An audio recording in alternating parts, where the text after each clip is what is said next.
আসসালামু আলাইকুম, কেমন আছেন সবাই? আশা করি যে যেখানে বসে আমার এই ভিডিওটি দেখছেন সবাই ভালো আছেন। আমরাও ভালো আছি আলহামদুলিল্লাহ। তো আজকেও ভিডিওটি আমি একদম সকাল থেকেই শুরু করেছি। নামাজ পড়ে বসেছিলাম, ভালো লাগছে না, তাই ছাদে কিছু সময় হাঁটাহাঁটি করে চলে আসবো নিচে। মেয়ে তো স্কুলে যাবে, তো ওকে তো নাস্তা দিতে হবে। এই যে একদম নীরব নিস্তব্ধ, অনেক ব্যস্ত শহর কুমিল্লা, একেবারেই ঝাঁকজমকপূর্ণ শহর, যাকে ব্র্যান্ড বলে কুমিল্লাকে এখন থেকে সবাই। তো এই যে নিচে এসেছি, মেয়ে এখন স্কুলে যাচ্ছে।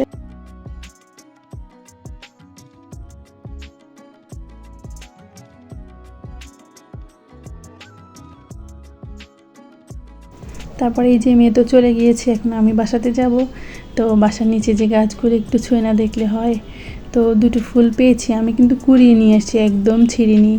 তো বাসাতে এসে অনেক কাজ করলাম, অনেকগুলো রুটি বানিয়েছি, যেহেতু পরবর্তীতে আবার একটু ঝামেলা হয়, এজন্য বানানো থাকলে লেগে যাবে। কারণ সময়ের কাজ তো গুণবতী কখনোই সময় করতে পারে না। তো মেহিনের বাবা কিছুটা সবজি নিয়ে আসছে, সবজি একেবারেই ছিল না, তো এখন একটু তাকে নাস্তা দিতে হবে না। তো একটু পরোটা ভেজে দিব, চা সাথে একটু তরকারি ছিল, মাংস রান্না করা ছিল, এগুলো দিয়ে হয়ে যাবে, সমস্যা নেই। তো সে ভাবছে যে আমি আবার ভিডিও কেন করছি, বলেছিল যে আবার কি শুরু করেছে নাকি।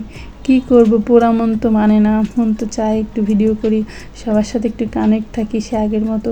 আসলে ভিডিও করার মাধ্যমে না মনে হয় আমিও সবার সাথে আছি, আমারও ভালো লাগে সবার খোঁজ খবর নিতে, এই আর কি। তো চাটা হয়ে গিয়েছে, আমি তাকে চা দেবো। সে কিন্তু এতগুলো চা খাবে না, আমি একটা আলাদা করে কাপ দিয়েছি, যদি থাকার বাকিটা থেকে যাবে। তো ভিডিও করেছি কিছুটা, স্মৃতি হিসেবে রেখে দিব। আমি জানি সব সময় একদিন পরিবর্তন হয়ে যাবে, হয়তো আমি বা সে কেউই থাকবো না, বা যেই থাকি না কেন, তখন না হয় এসে ভিডিওগুলো দেখে যাব, স্মৃতি হিসেবে রয়ে যাকেই। তো আমি সবজিগুলোকে বের করে নিয়েছি, আর সাথে কিছুটা লিচু বা ওই যে কী বলে এগুলোকে, তালের ডাব বা পানি থাল যাই বলে, তো সেগুলো নিয়ে আসছে। আমি ভাতটাকে আগেই বসিয়ে দিয়েছিলাম, আর আজকে দুপুরে একদম 16 আনা বাঙালিয়ানা খাবার, ভর্তা, ভাজি, করলা ভাজি, আম দিয়ে ডাল। কী করবে, এই গরমে তো একদম মাছ মাংস খেতে ইচ্ছে করে না। তো এভাবে করলে কিছুটা তো ভাত খাওয়া যাবে। আমার কিন্তু বেশ ভালো লাগে, আসলে এগুলো করতে ঝামেলা হয়, তাই না? ছোটো বাচ্চা নিয়ে অনেক সমস্যা। তো আমি এগুলো করছি, এরই মাঝে আমার বড় মেয়ে হয়তো চলে আসবে, তখন আবার ছোটো মেয়েটাকে সামলালে আমার একটু কষ্ট কম হবে।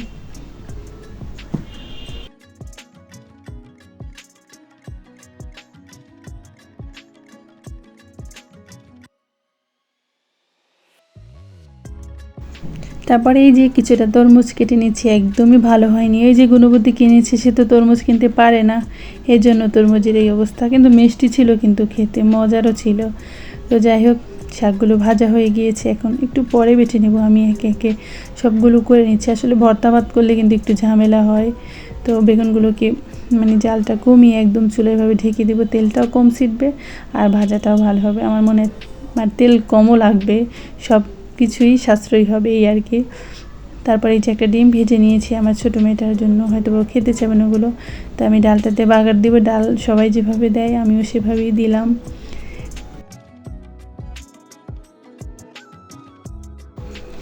তারপরে এই যে আমার ডাল বাগার হয়ে গিয়েছে, এখন আমি ভর্তাটাকে বেটে নেব। আসলে ভর্তা বাড়তে বাড়তে কিছু কথা বলি। আমি যখন অনেক ছোট না, এসে দেখতাম মা অনেক অসুস্থ, একদম শুয়ে রয়েছে, একদম 2 হাত দিয়ে মরিচে বাটা শুরু করতাম, তো হাত জ্বলে যেত। মা আবার বাটিতে করে পানি দিয়ে হাতগুলোকে ভিজিয়ে রাখতো। তো ওইভাবে করেই কেটেছে শৈশব। আসলে শৈশবটাকে ওভাবে করে কখনোই উপভোগ করতে পারিনি। তো কী আর করে, এটাই ভাগ্যে ছিল। তারপরে এই যে ওর বাবা চলে আসছে ভাত খেতে, তো সে খাওয়া দাওয়া করে চলে গেলে আমরাও খেয়ে নিয়েছি। তারপরে বিকেলে একটু আমার মেয়ে কেক বানাচ্ছে, তাদের স্কুলে 1 ডিশ পার্টি যেটাকে বলে, সে নাকি করবে। তো আমি একটু ভিডিও করে নিলাম। মোটামুটি এখন পারে নিজের কাজগুলো নিজে করা শেখা ভালো। জীবনে কখন প্রয়োজন হয় সেটা তো কেউ বলতে পারে না। তো এই যে 2টা কেক বানিয়েছে, একটা পাতিলে ধরছে না, তাই সাইডে আর একটা পাতিল, 2 চুলাতে 2টা বসিয়ে দিয়েছি আর কি। এই যে মাশাল্লাহ হয়েছে, ভালোই হয়েছে। তো সে আবার একটু চেক করেও দেখছে। তো এই যে দেখতে পাচ্ছেন। আর এতক্ষণ যারা ধৈর্য ধরে আমার সঙ্গে ছিলেন, সবাইকে অসংখ্য অসংখ্য ধন্যবাদ। সবাই ভালো থাকবেন, সুস্থ থাকবেন। আল্লাহ হাফেজ, আসসালামু আলাইকুম।